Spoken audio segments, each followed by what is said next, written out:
আজ তোমাদের দেখাবো নতুন একটা জিনিস। তো জিনিসটা হচ্ছে, দেখো তোমাদের একটা লেবু গাছ দেখাই।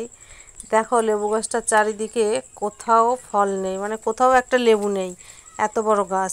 তো একটা ডাল মাত্র মাটির দিকে ঝুলে আছে, সেই একটা ডালেই লেবু। আর তোমরা লেবুগুলো একটু দেখো, ওই একটা ডালে এত লেবু হয়েছে যে লেবুর ভারে ডালটা একদম মাটির সঙ্গে ঝুলে পড়েছে। আর দেখো একটা বোঁটায় না হলেও 6টা 7টা করে লেবু।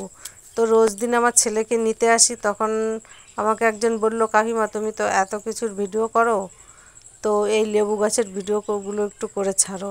তো তার কথা শুনেই আমি পরের দিন ফোন নিয়ে চলে আসলাম তোমাদের সঙ্গে শেয়ার করতে। তোমরা দেখো লেবুগুলো কি সুন্দর দেখতে লাগছে। আর দেখো অনেকগুলো ডালে কিন্তু লেবু হয়নি, মাত্র 8টা 10টা ডালেই লেবু হয়েছে। আর এক একটা বোটায় কত গুঁড়ো করে লেবু, তোমরা একটু দেখো। তো টাটা বন্ধুরা, ভালো থেকো।